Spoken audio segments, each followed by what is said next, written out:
Dear friends, our today's conversation is about popular question. Can you be fully recovered from anxiety?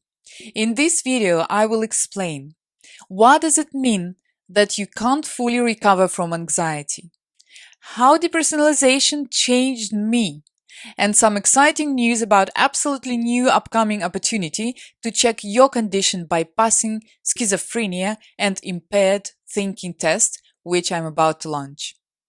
And now let's go straight to the point. When I was depersonalized, I checked many videos on YouTube myself where there was some information about anxiety and depersonalization. And the scariest factor was that all those people were mentioning that you can't fully recover from anxiety. Honestly, I was scared to death. We anxious people are very fragile, and you know that. And if we saw on the news that someone jumped off the roof, obviously we apply the situation to ourselves straight away. We are shivering while all these horrible thoughts are multiplying in our minds, and we already imagining how we are jumping from that roof. We are scared that we won't be able to control ourselves, and then all this madness is just getting worse and worse. All this hurricane of anxious thoughts just blows us away. If you remember the time, it happened while I was actually depersonalized, when famous actor, one of my favorite ones, Robin Williams, died. He committed a suicide. He's got Parkinson's disease, but the first signs of his illness came out as panic attacks. Then later, he developed depression, then anxiety, and now can you imagine how terrified I was? All these conversations about his condition and struggling were on every channel those days. In a split of a second, I had the most scariest images in my head. I saw myself committing a suicide because I had anxiety, depression, and panic attacks, and my condition seemed so similar to follow his steps. I called my friend and cried that I'm probably having the same disorder as Robin Williams. And don't forget that I was dying every day from different diseases. And she asked me back, why am I not going to die from multiple sclerosis as an actress Salma Blair? So, trust me, guys, I do understand how you feel and how you producing endless realities where the most terrible things are happening to all of you. And if only you see any other person having same mental issues and any other illnesses and disorders, then you copying their condition with a blink of an eye. You're going through all the emotions and feelings that usually apply to this or that disorder, and you experiencing this struggle as it's already happened.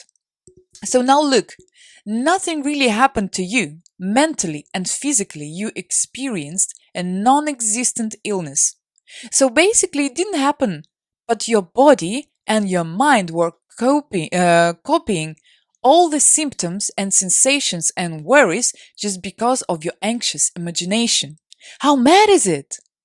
That's why I always say that if you will imagine the opposite, then your thoughts will also become your reality and going to influence your biochemical processes in your body and mind.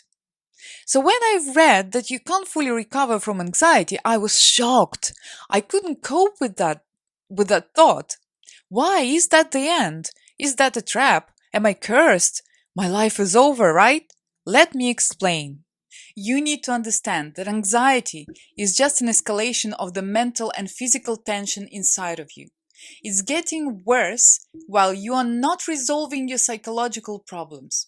It will be too long to mention every little thing, but as an example, some of them. Inconfidence, social fears, difficult relationship with your family, with your parents, traumas. You are too shy, too modest. Maybe your parents were too strict with you, unhappy with your life, unhappy with your partner, and etc. Here, you have to sort out every problem of yours. So when someone is asking me, give me a quick advice how to come out of DP and anxiety, I feel surprised. But I do understand that for having clues of how to deal with DP and anxiety disorder, you may need to come a long way. So I'm trying to keep calm and patient with some of you, seriously. Well, with just a few. When we do understand that what anxiety means, and this is an escalation of mental and physical tension, that I'm going to tell you a secret. This tension is learned by your brain as a behavioral pattern, and your human mechanism is out of order because of this tension, and it's recorded in your random access memory. From this moment on, you learn to be scared, but you forget how to live as a normal human without anxiety issues. When you are trying to sort out your thinking patterns, and I'm talking about it almost in every video of mine, you are rewriting an information, that fake and scary information, and getting a skill of how to keep your panicking under control. And here is the key. You learn how to keep it under control. That's a tool, and that's the main point of your recovery. I have to be honest with you, at some stage the panic wave suddenly may come back to you even after recovery. But you've already learned the mechanism of coping. You've got the tools, and you won't give this panic a chance to take you over as it was before. So what's the trick? Can you recover from anxiety completely or not? Depersonalization and derealization are just an anxiety symptoms, and they leave you absolutely completely. They are not as separate illnesses, if only these disorders are not a part of schizophrenia. Anxiety as a reflex may be popping up sometimes because it was learned. It is a learned pattern of thoughts and reactions, so panic attacks can come out of a sudden, but then it will leave you for longer and longer periods, and then one day you will forget about it till probably next rare episode. So this panic wave can come and go, but it will be mild and very rare with the time. And that's what meant by the phrase "you can't fully recover from anxiety." I'm personally not scared of anxiety and of depersonalization anymore. I do understand the pattern of my actions when anxiety attacks. I take care of my body and mind, and I don't practice future telling, where I use words "what if?" What if I die? What if this is forever? Usually, depersonalization can come back if the person didn't resolve his or her psychological problems.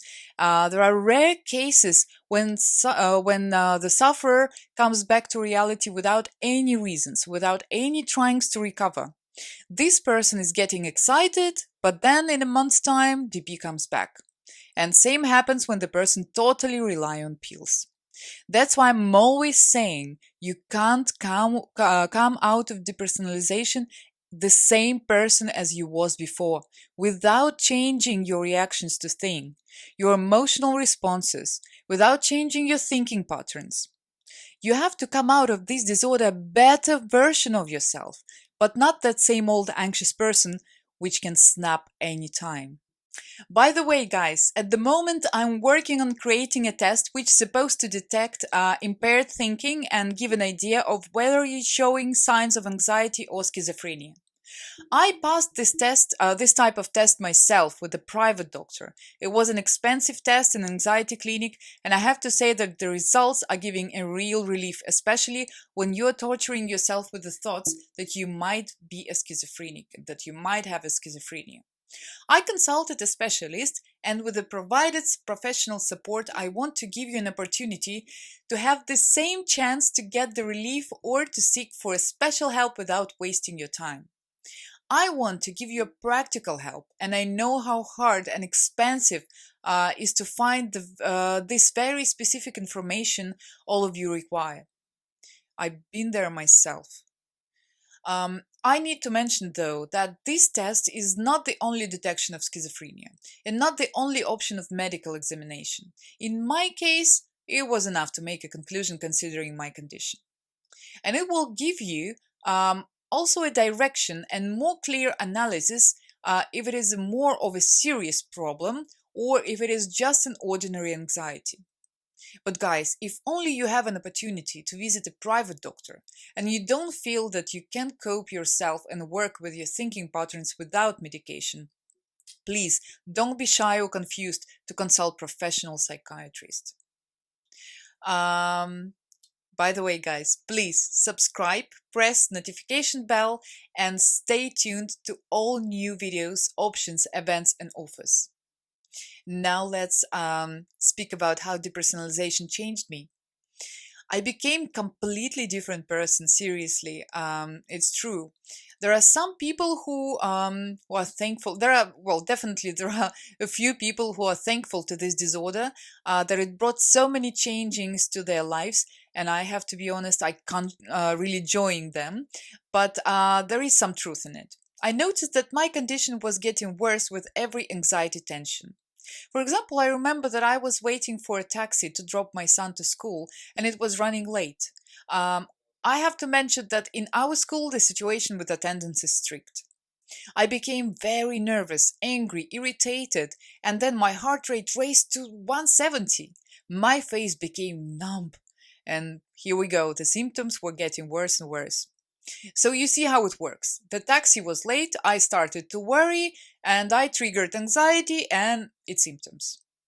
Then I suddenly realized, and that's a checkpoint and another tool for you applied to different situations. What would happen if taxi will get late? Am I going to be killed at school? Would I be disgraced? What exactly is going to happen? Well, I would be told not to be late again, and that's probably it. The only thing I had to do in that situation is to understand that it doesn't worsen my worries. There is nothing scary, and I had to use my energy for making up a good explanation of why I was late instead of killing my neurons by worrying over small things. Use your energy for actions which will lead you to a result that will influence your situation, but don't waste your energy on crying and fear. It won't change anything but your emotional state, and definitely not for good.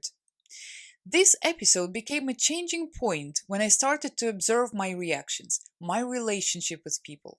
I observed the whole image of life from a distance, not only my subjective opinions, but the points of view of another people, considering the intellectual level, the circumstances of their living, lots of factors to be honest. But I wasn't limited anymore.